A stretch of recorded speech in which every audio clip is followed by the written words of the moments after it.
नमस्कार, बहुत स्वागत है आपका। आपके साथ मैं हूं प्रीति पांडे। आज हम बात करेंगे यूपी पुलिस के थानेदार के एक ऐसे करिश्मे की, कारनामे की, जिसे सुनकर हर कोई हैरान रह गया। मामला किसी आम इंसान से जुड़ा हुआ नहीं है। यकीन मानिए, इसे सुनेंगे तो आप अपना माथा पीटेंगे। पूरा वाकया क्या है, ये हम आपको विस्तार से बताते हैं। उत्तर प्रदेश पुलिस से तो आप भली भांति वाकिफ ही हैं। वो अक्सर एनकाउंटर और अपराधियों को अंजाम देने के लिए जाने जाती रही है, लेकिन इस बार मामला बेहद अलग है। यूपी पुलिस ने जज साहिबा को ही अपराधी बना दिया।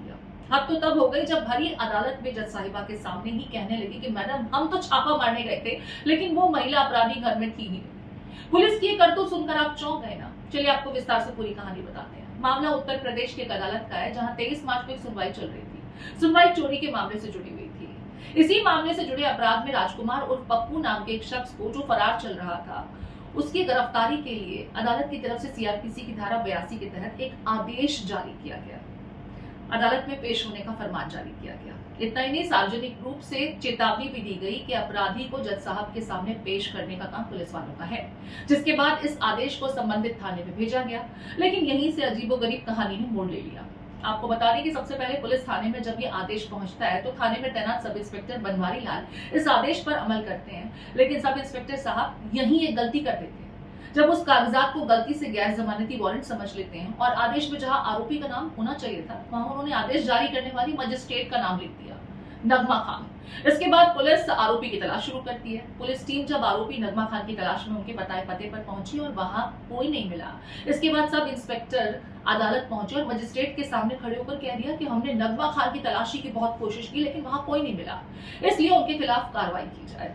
जज साहिबा ने जब इसे जाना सुना, हर कोई हक्का बक्का रह गया कि आखिर जज को ही तलाश रहे हैं सब इंस्पेक्टर, और उन्हीं को चोर मान लिया। इस मामले ने ये भी सवाल खड़े कर दिए हैं कि पुलिस को जो ट्रेनिंग दी जाती है, उस प्रक्रिया को, उस प्रोसीजर को वो समझते भी है कि नहीं समझते हैं। क्या ट्रेनिंग प्रोसीजर्स को बार बार रिफ्रेश करने की जरूरत नहीं है?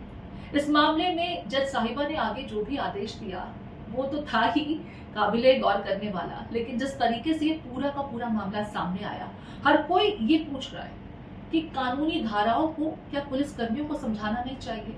वो आखिर कैसे कानून की धाराओं को इम्प्लीमेंट करते होंगे जब उन्हें पूरा प्रोसीजर भी नहीं पता है।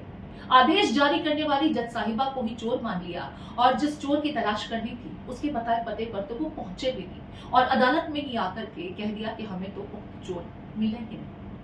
इस पूरे मामले को आप किस तरीके से देखते हैं? आपके कमेंट्स का हमें हमेशा इंतजार रहता है।